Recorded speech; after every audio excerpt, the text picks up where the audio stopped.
thank you so much for giving your time this afternoon. It's really nice talking to you. No, thank you, Mansi, for having me. And it's wonderful to talk to you on ET Now. We have been talking earlier on ET Now, Swadesh. So really nice to see you on this channel. A lot, Abhay. Thank you so much for the compliment. And yes, there's a lot of development and developments happening overnight, Abhay, and the markets are mature enough, at least Indian markets, to digest all of that. But US President Donald Trump has now slapped tariffs ranging anywhere between 25% to 45% on several countries globally. Also, there's a very important statement which has come in that, where Trump says that he's very close to make a deal with India. How do you see all of these developments for the domestic markets? I think, Mansi, from domestic market perspective, I've just got back from a 2-week trip to Europe. And what I can tell you is that India is seen, if you just, move out of this noisy situation that we are in, as you just, mentioned, tariff related announcements and the global uncertainty around that.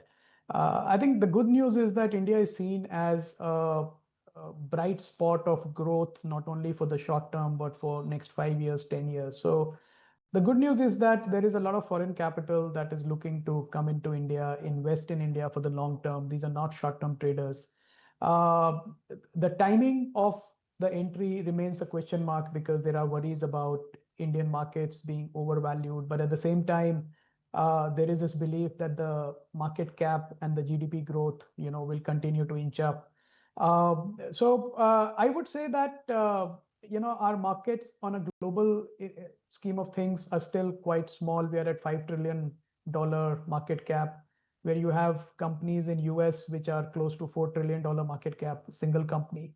So so we are on that growth path. The foreign investors understand that. Obviously, these kind of uncertainties related to tariff situation and daily news-based announcements about US threatening to put new tariffs or taking out old tariffs is going to keep the markets on their toes in the short term. But I think in the longer term, we are going to be pretty okay.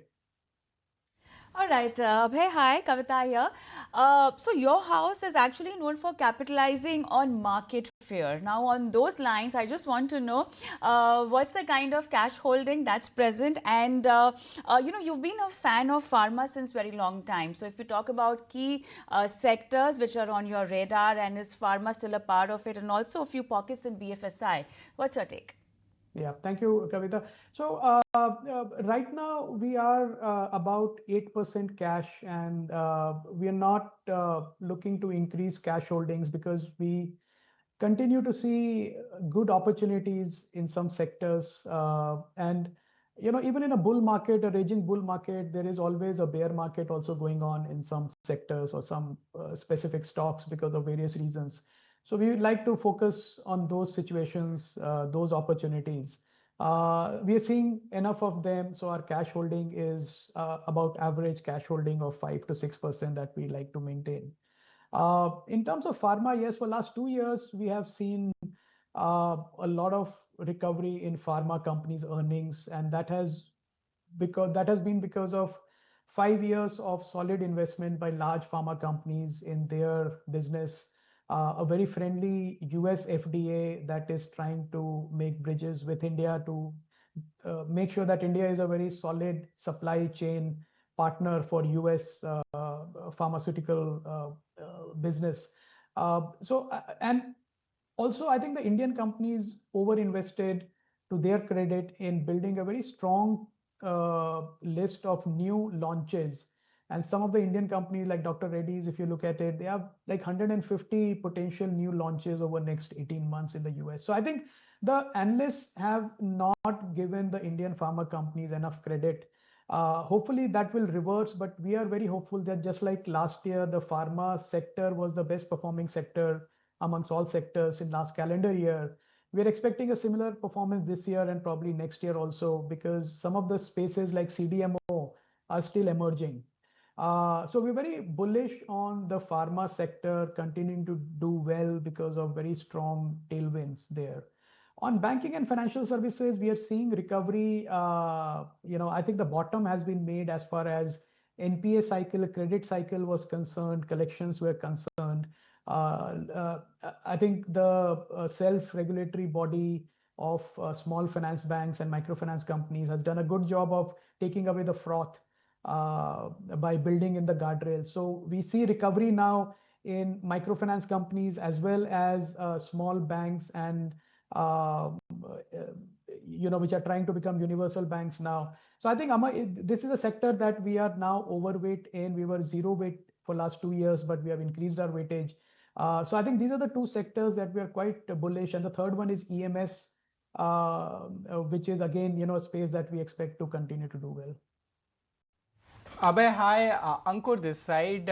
We are in an ambiguous state as far as trade deal is concerned. We do not know whether or not trade deal is happening, or a mini deal is happening, or a final deal will happen in next 3 to 6 months. In this scenario, what should one do? Should wait and watch, just sit on cash, or deploy money in sectors which may not be impacted by this? Yeah, I think if you are an investor, you're sitting on cash and you have a buy list, I think it's a good strategy to keep nibbling, in a systematic way. So and that's what we are also doing. All the new money that we are getting, we are not deploying it at one go. So we have a buy list in form of our model portfolio. But what we are doing is we are averaging out the buying over next 6 months. So rather than deploying it all at once, because the problem is that this is such a news driven market and the news changes every day. The sentiment changes every day. Every half an hour, there is a new announcement. My personal view is that India and US will conclude a trade deal. However, it will not be a kind of a final deal. It will have nuances. There will still be moving parts. There will still be sectors which will not be covered by this trade deal. So there will not be 100% certainty for a long period of time. So, but I think even if you get to 50% certainty, it will be a good sign for the market. It will show intent from US and India both to conclude this deal. But it may take time, so no country is going to back off easily. So I think a good strategy for any investor sitting on cash would be to deploy over next 6 months in a systematic manner rather than doing it all at once. That conviction gives a lot of confidence. And when you say to deploy money in a staggered manner and create a strategy, yes, results and earnings season is around the corner. So while we define and draw the strategy, considering the result and earnings season, what's your take? What all sectors should one keep an eye on, and once we get an opportunity, get into it?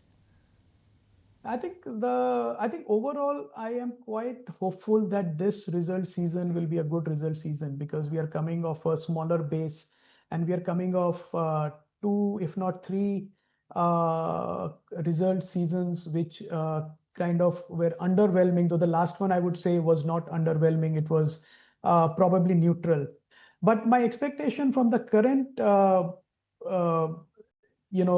earnings season, which is just going to start now, is that we will have some outperformance by companies that have turned their business model to take care of new product launches, both in India as well as overseas. I'm expecting better results from banking and financial services industry than analysts are expecting. From pharmaceutical, from EMS companies, from insurance companies, I'm expecting positive guidance. But at the same time, I think there are some sectors that will continue to drag a little. The leading one is IT services. I think we will see cautious commentary again and an underwhelming growth guidance from IT services industry. Also from large FMCG companies, I'm expecting that the numbers will not be good. The margins will still be under pressure, but the guidance will be better. Similar for auto industry, I think the numbers may underwhelm a little, but the guidance will be pretty positive because we have had a good monsoon, a pickup in rural income, rural consumption. So I think overall, I would say this result season will be good.